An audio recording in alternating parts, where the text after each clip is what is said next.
Guidelines for defining a vision. Separate the purpose from the vision. Be succinct, brief, and specific. Be direct. Every stakeholder should know what it means and what their part in achieving it should be. Be aspirationally inspiring, motivational. Integrity, be consistent with the behavior and values of the organization's leadership and staff. Imagine a vision which is totally different from the current behavior of the organization. People may wonder how to achieve, or they may lack the confidence to move towards it, or there may be lack of leadership to bring that change, or it may be totally opposite to the current values of the company. So caution should be exercised in such cases. If there is inconsistency, there should be proper initiatives taken to change the behavior, or maybe avoid having such an inconsistent vision. The vision should be unique and specific to the organization. The vision should focus on the organization, not technology. This is a point which was brought up earlier in the strategy definition, that technology is not the strategy, but technology may be considered to create a strategy. The vision should be based on a deep understanding of the organization's consumers. It should outline the intent and outcome rather than detailed specifics, and it should be time-bound and create a sense of urgency.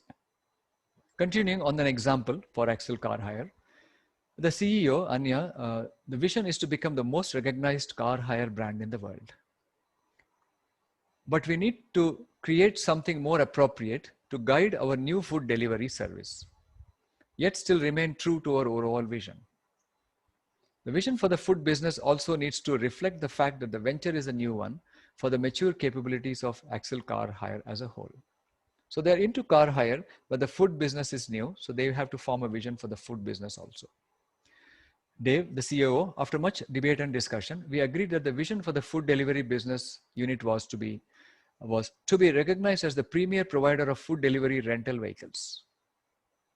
If you notice, it should motivate the employees of Axel Car Hire and the food business to become the premier provider.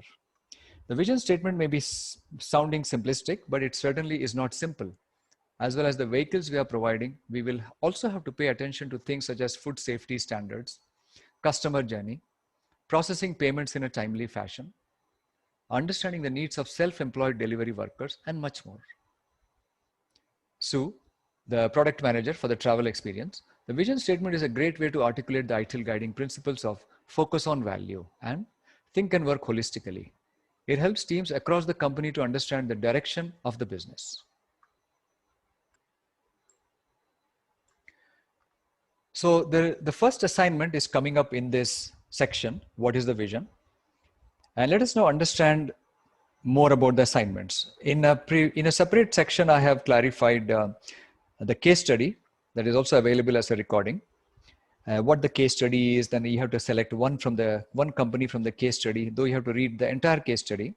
Let us now focus on this assignment, a little more on the case study process and the evaluation process. So you may use the case study provided in your online access to this course. In a classroom session, it will be given to you in advance at the beginning of the training or maybe before the training so that you can study it. And you may go through the case study recording as well, which was separately recorded, a brief one, explaining the case study briefly. You need to understand the case study fully and select one of the 3 companies for responding to all assignments. There are 3 companies in that. And the entire case study need to be studied, but this one company should be used consistently for all the assignments. You must do all the 4 assignments for your selected company only, meaning you may not select a different company for each assignment. You may refer to the recording again for how to respond to individual assignments, as the response forms are different for every assignment. So we're going to look at the response form for the assignment number 1 shortly. Therefore, because every assignment has a different response form. And these response forms are also available in the e-learning access. The evaluation is done based on the correctness and completeness of your responses and their relevance to the case study as well as the ITIL DITS guidance. While you may have your own answers to the assignments, the questions within the assignments, meaning every assignment has a few questions, maybe 4 or 5 questions. And the answer should be relevant to 2 things. It should be relevant to the case study and to the DITS guidance. Because there may be other ways of handling strategy, etc. Because there is so much literature available outside of the DITS guidance from Axelos. So we need to stick to the DITS guidance. Though you may add additional responses as well, that is fine. So the quality of the responses will be checked that way. You should aim to respond to each assignment as soon as possible to ensure timely completion of the training. So in a group session, it is done live in the class, and in an hour or so, each assignment is completed with the responses presented and the submission of the responses also, while the evaluation will happen shortly after that by the trainer. But in an online e-learning mode, you may respond, try to respond as soon as possible, but there is no deadline to respond to it.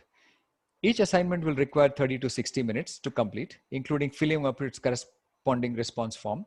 Additional time will be required for responding to the trainer's questions or if resubmission is needed. In case the responses were not fine, then the trainer would ask to resubmit with some changes, providing and asking some questions to guide you for the changes, and resubmission may be required.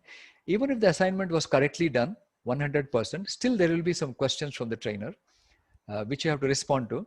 There may be questions just to ask some clarification about certain concepts. For example, if you mentioned that customer relevance or operational excellence, then there may be a question asking what is the difference between customer relevance and operational excellence. So those kind of questions just to clarify your understanding on the concepts. The response forms may be downloaded from the online access to this course. In a classroom setting, they will be given to you to fill it. We also recommend that you also use the individual takeaway form for your own notes that need not be submitted. However, feel free to share it with us if you wish to. So in the separate recording where I have explained the case study and the takeaway forms, etc., and also in the beginning of this course, in the initial part when we started the DITS course, there is explanation about the takeaway form. It will be very useful for you to make notes on that and think about actions you will like to implement in your own environment after completing the course. So if you wish to submit to us, well and good. We will be curious to know how you want to apply DITS in your own work environment. You will be allowed to proceed to the next section in the course only after submission of the assignment. So whether it is a live class or a e-learning, once the submission is done, then only the trainer would move to the next section. So in case of an online assignment, the e-learning, the trainer will respond to you within 2 business days with feedback, asking you some questions related to the assignment in case of e-learning. And in case of not passing, to resubmit the assignment again. You will be given access to the next section soon after you submit an assignment without having to wait for the trainer to respond with the feedback, indicating whether the assignment was passed or not. Yeah? So once you have submitted the assignment, you will be immediately given access to the next section in case of e-learning.